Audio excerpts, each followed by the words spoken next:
ओम नमो भगवते वासुदेवाय। स्वागत है आपका हमारे चैनल पर।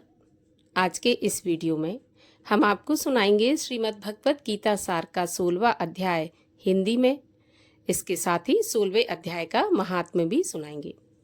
अभी तक अगर आपने पिछले 15 अध्याय नहीं सुने हैं तो आप चैनल पर जाकर 15 अध्याय भी सुन सकते हैं और आगे ऐसे ही अध्यायों की कथा सुनने के लिए और व्रत कथाएं सुनने के लिए चैनल को सब्सक्राइब अवश्य कर लीजिए।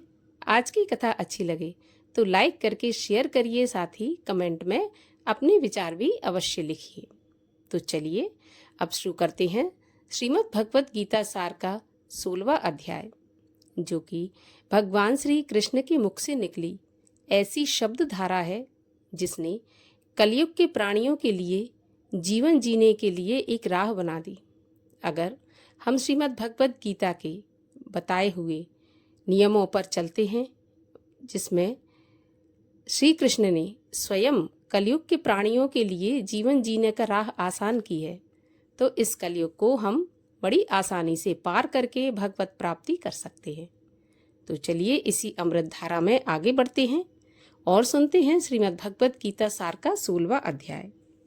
श्री कृष्ण बोले, हे भारत, अब है शुद्ध सतोगुणी ज्ञान, योग निष्ठा, दान, इंद्रिय दमन, यज्ञ करना, तप, सरलता, अहिंसा, सत्य, क्रोध त्याग, शांति, चुगली न करना, सब प्राणियों पर दया, तृष्णा से बचना, कोमल स्वभाव, लज्जा, चपलता का त्याग, तेज, क्षमा, धृति, पवित्रता, द्वेष रहित, अभिमान न करना, देवी संपत्ति के सन्मुख जन्म धरने वालों को ये सब गुण मिलते हैं। हे पार्थ, दंभ, दर्प, अभिमान, क्रोध, कटु भाषण और अज्ञान, ये सब आसुरी संपत्ति के सन्मुख जन्म लेने वालों को प्राप्त होते हैं। हे पांडव, देवी संपत्ति मोक्ष और आसुरी संपत्ति बंधन का कारण होती है। तुम शोक न करो, क्योंकि तुम उत्तम दैवीय संपत्ति के भोग में जन्मे हो। हे पार्थ, इस लोक में देव और असुर ये 2 प्रकार के प्राणी उत्पन्न किए गए हैं। देवी का विस्तार पूर्वक वर्णन कर चुके, अब आसुरी को सुनो। धर्म में प्रवृत्ति और अधर्म से निवृत्ति असुर लोग नहीं जानते। उनमें न सोच, न आचार और न सत्य है। वे संसार को असत्य, निराधार और अनीश्वर कहते हैं। उनके मन में जगत की उत्पत्ति का कारण काम से प्रेरित स्त्री पुरुषों के संभोग के अतिरिक्त और कुछ नहीं है। मलिन आत्मा, अल्प बुद्धि, दारुण कर्म करने वाले इस संसार को नष्ट करने के हेतु पैदा होते हैं और दूषित काम के आश्रित होकर वे दंभी, मान और मद से युक्त पुरुष नीच कर्मों में प्रवृत्त होते हैं। वे मृत्यु पर्यंत चिंता से ग्रसित हैं।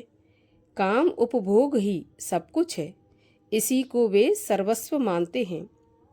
अनेक आशा रूपों पाशों से बंधे काम क्रोध में तत्पर, काम उपभोग के लिए अन्याय से अर्थ संचय की इच्छा करते हैं। मैंने आज यह पाया, इस मनोरथ को पाऊंगा, यह है और यह धन भी मेरा हो जाएगा। यह शत्रु तो मैंने मारा, दूसरों को भी मारूंगा। मैं ईश्वर, भोगी, सिद्ध, बलवान और सुखी हूँ। मैं धनी, कुलीन हूँ। मेरे समान दूसरा कौन है। मैं यज्ञ करूंगा, दान भी करूंगा। इस प्रकार अज्ञान से मोहित हुए हैं। अनेक कल्पनाओं से मोह रूपी बंधन में फंसे हुए विषय भोग में आसक्त लोग रौरव नरक में गिरते हैं। अपनी बड़ाई आप करते हैं, धन धान्य के मद में चूर रहते हैं। शास्त्रोक्त विधि छोड़कर केवल नाम के लिए यज्ञ करते हैं। ये अहंकार, बल, घमंड, काम और क्रोध से युक्त हैं। अपनी तथा औरों की देह में स्थित मुझसे द्वेष रखते तथा मेरी निंदा करते हैं। इन द्वेष करने वाले क्रूर और अधम पापियों को मैं संसार की आसुरी योनियों में डालता हूँ। हे कौन्ते, जन्म जन्म में आसुरी योनि पाकर वह मूर्ख मुझको पाए बिना ही अंत में अधोगति को प्राप्त होते हैं। काम, क्रोध और लोभ ये 3 नरक के द्वार हैं जो कि आत्मा का नाश करने वाले हैं। इस कारण इन तीनों को त्यागना चाहिए। हे कौन्तेय, उन 3 नरक द्वारों से छूटा हुआ मनुष्य अपने कल्याण को सुकृत करता है, तब उत्तम गति को पाता है। जो शास्त्रोक्त विधानों को छोड़कर स्वेच्छा अनुसार कर्म करता है वह सिद्धि को नहीं पाता, सुख को नहीं पाता और परम गति को भी नहीं पाता। अतएव कार्य और अकार्य इनको जानने के लिए शास्त्र प्रमाण है।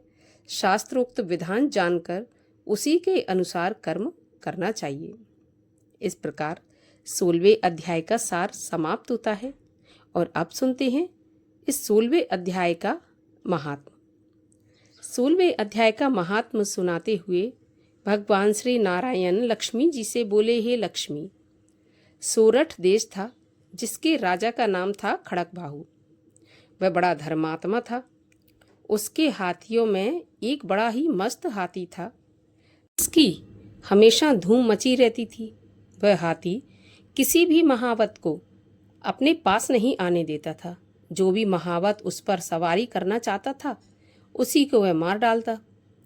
हाथी के पैर में हमेशा जंजीर बंधी रहती थी।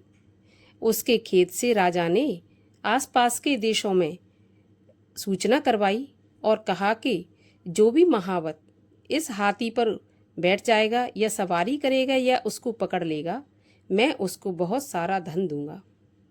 हे लक्ष्मी, उस हाथी को किसी ने नहीं पकड़ पाया। एक दिन वह हाथी नगर में निकल गया। सामने एक साधु चला आ रहा था।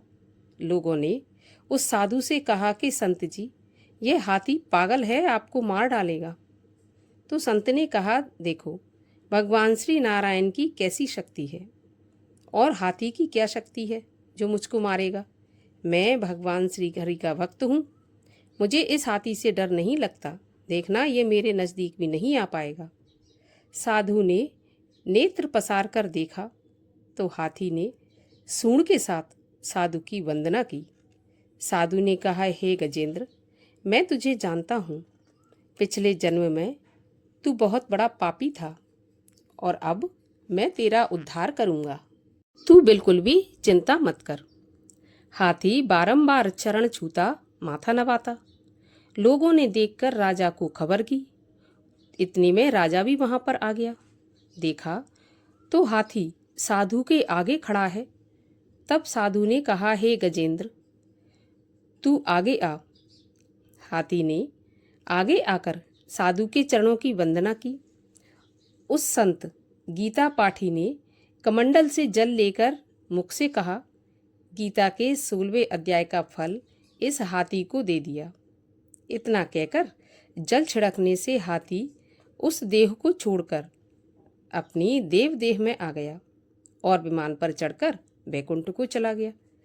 राजा ने संत को दंडवत प्रणाम किया और कहा, महाराज, आपने कौन सा मंत्र कहा जिससे इस अधम दुखदायक को सद्गति प्राप्त हो गई।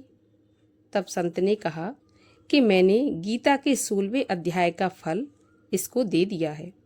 इसी के प्रभाव से ये अपनी इस योनि से छूटकर देवदेव को प्राप्त हुआ है।